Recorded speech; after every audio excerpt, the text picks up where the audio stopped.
अस्सलाम वालेकुम, मैं हूं अरबाब जहांगीर। आप देख रहे हैं मेरा यूट्यूब चैनल असली खबर विद अरबाब जहांगीर। उम्मीद है तमाम देखने वाले खैरियत से होंगे। यमुना जैदी की मूवी नायाब के पास अब आखिरी चंद दिन बाकी बचे हैं और ये आखिरी चंद दिन बहुत ज़्यादा चैलेंजिंग हो सकते हैं। अब ये क्यों चैलेंजिंग हो सकते हैं? कौन सी नई मूवीज़ ऐसी आ रही हैं जो कि यमुना जैदी की मूवी नायाब के लिए इस वक्त ख़तरा बन सकती हैं, जब वक्त पहले ही बहुत कम है और उस कम वक्त में भी नई मूवीज़ का चैलेंज जब सामने दरपेश होगा तो क्या सूरत हाल अगले चंद दिनों में बनेगी? तमाम डिटेल्स आपके सामने इस वीडियो में मैं रखता हूँ। अगर आप चैनल पर नहीं हैं तो सबसे पहले ये करें कि चैनल को सब्सक्राइब कर लें, बेल आइकॉन प्रेस कर दें ताकि ये तमाम वीडियोज़, इन्फॉर्मेशन, नोटिफिकेशंस और अलर्ट्स आप तक फ़ौरी और बर वक़्त पहुँचते रहें। नायाब को रिलीज़ हुए पाकिस्तान में अब ये तीसरा हफ़्ता शुरू हो चुका है और 2 हफ़्ते की जो कलेक्शन है वो भी इस वीडियो में मैं आपको उसकी बताऊँगा। और इस वक़्त जो इंटरनेशनल इसकी रिलीज़ थी वो चूँकि 1 हफ़्ता डिले हुई थी, तो वहाँ पर ये 1 हफ़्ता मुकम्मल करने के बाद अब दूसरे हफ़्ते में दाखिल हो चुकी है, बल्कि अब दूसरा हफ़्ता भी आप समझें कि कल इख्तिताम पज़ीर हो जाएगा। लेकिन ज़ाहिर है कि पाकिस्तान में चूँकि कोई ऐसा मैकेनिज़्म नहीं है कि बहुत जल्द बॉक्स ऑफ़िस कलेक्शन सामने आए, तो इसलिए बॉक्स ऑफ़िस कलेक्शन इसके देर से सामने आ रहे हैं। तो अभी तक की इसकी जो कलेक्शन है डोमेस्टिक और इंटरनेशनल मिलाकर वो कितनी है, ये थोड़ा-सा मैं आपको आगे चलकर बताता हूँ। लेकिन अब होने क्या वाला है, एक तो आज एक बार फिर से पिछले साल आने वाली मूवी शहरोज़ सब्ज़वारी और सायरा शहरोज़ की बेबीलिशियस रिलीज़ हो रही है। लेकिन ज़ाहिर है कि वो ना पिछले साल वो कोई ऐसी ख़ास कलेक्शन हासिल कर सकी थी, कोई इम्पैक्ट क्रिएट करने में मुकम्मल तौर पर नाकाम रही थी, तो इस बार भी वो रिलीज़ होगी। और चूँकि दोबारा रिलीज़ हो रही है, पहले किसी ने नहीं देखी, तो शायद बाद में भी कोई नहीं देखेगा।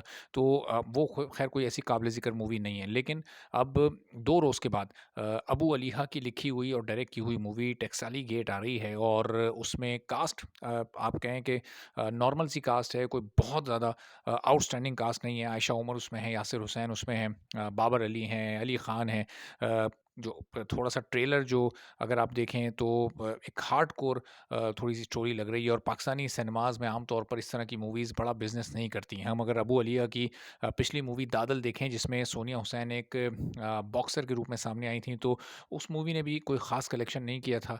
और टकसाली गेट भी बज़ाहिर तो ट्रेलर को देखकर कोई ऐसी ख़ास मूवी नज़र नहीं आ रही कि पाकिस्तान में जो सिनेमा गोअर्स हैं, जो मूवीज़ देखने वाले लोग हैं, उनको कोई अपनी जानिब अट्रैक्ट कर सके।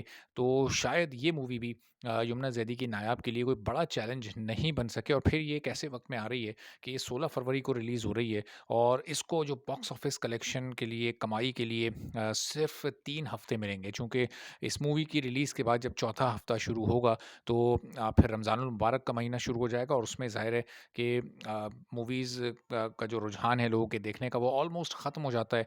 और सिर्फ़ एक आध शो सिनेमा में चल रहा होता है और वो भी और किसी-किसी सिनेमा सिनेमा में तो कोई शो अवेलेबल नहीं होता और लोग बिल्कुल उस दौरान मूवीज़ नहीं देख रहे होते। तो बिल्कुल जो मूवीज़ का कलेक्शन है वो रुक जाता है उस दौरान और वो 1 महीने के लिए एक बड़ा ब्रेक और गैप आ जाता है। तो अब यही ब्रेक और गैप नायाब मूवी की कलेक्शन को भी मुतासिर कर सकता है और नायाब को इससे पहले-पहले यानी ये 11-12 मार्च से पहले-पहले की जो कलेक्शन होगी शायद वही नायाब की फाइनल कलेक्शन होगी डोमेस्टिकली। अब ज़ाहिर है कि इंटरनेशनली हम कुछ नहीं कह सकते, इंटरनेशनली भी ये बड़ी ज़बरदस्त चल रही है और यूरोप में और फिर ख़ास तौर पर अमेरिका में जो ये बिज़नेस कर रही है, तो वहाँ पर शायद ये भी लंबा चलेगी, वहाँ ये सिलसिला चलता भी रहे।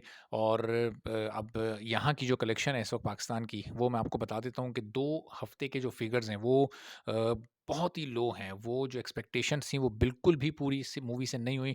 अब उसकी अपनी वजूहात हैं। एक तो वुमेन सेंट्रिक मूवी थी, पूरी की पूरी फ़िल्म एक फीमेल कैरेक्टर के गिर्द घूम रही थी। बहुत ही ज़बरदस्त फ़िल्म थी, बड़ी एक मोटिवेशनल स्टोरी थी, बड़े ज़बरदस्त अंदाज़ से इसको डायरेक्ट किया गया। लेकिन शायद पाकिस्तान में जो सिनेमा की ऑडियंस है वो अभी फीमेल सेंट्रिक मूवीज़ के लिए उस तरीके से तैयार नहीं है। यमुना ज़ैदी के फैन्स ने तो इसको देखा, लेकिन शायद जो न्यूट्रल ऑडियंस है सिनेमा की, उसने शायद इस मूवी को उस तरह से वेलकम नहीं किया जिसकी उम्मीद की जा रही थी। तो इसी वजह से 2 हफ्ते में ये सिर्फ 1 करोड़ 11 लाख रुपए कमा सकी है, जो कि 14 दिन के हिसाब से और यमुना ज़ैदी जैसी सुपरस्टार की मौजूदगी में बहुत ही लो फिगर है, बहुत ही कम फिगर है डोमेस्टिकली। ज़ाहिर है कि पाकिस्तान में नंबर ऑफ स्क्रीन्स बहुत कम है। हाँ, पिछले ईद से अगर आप ये पिछले 7-8 महीनों का 8-10 महीनों का बल्कि अगर जायज़ा लें, तो बाकी तमाम मूवीज़ के मुकाबले में इसका कलेक्शन ज़रूर ज़्यादा है। ये अभी सिर्फ डोमेस्टिक कलेक्शन की बात हो रही है, चूँकि ओवरसीज़ का जो इसका कलेक्शन कलेक्शन है, वो ज़्यादा है और इसकी वजह ये है कि ओवरसीज़ में मार्केट बड़ी है, ओवरसीज़ में स्क्रीन्स ज़्यादा पाकिस्तानी मूवीज़ को मिलती हैं, पाकिस्तान में बहुत लिमिटेड स्क्रीन्स हैं, उसकी वजह से बिज़नेस बहुत ज़्यादा सफ़र करता है। तो जो इसकी कलेक्शन है अमेरिका की, जो इसकी कलेक्शन है अभी यूरोप की और दूसरे ममालिक की, तो इन अलग-अलग ममालिक की जो कलेक्शन है, वो भी आप देखेंगे कि वो क्रॉस कर जाएगी जो पाकिस्तान की इसकी डोमेस्टिक कलेक्शन है। और हमने आपको बताया था कि अमेरिका की इसकी पहले हफ्ते की कलेक्शन 56 लाख से ज़ायद है, 57 लाख है। यूके की कलेक्शन भी इसी तरह से है और जो मज़ीद इसकी ओवरसीज़ की कलेक्शन है, वो आपको आने वाली वीडियोज़ में फ़र्दर इस पर अपडेट करते रहेंगे। इजाज़त दीजिए। अल्लाह हाफ़िज़।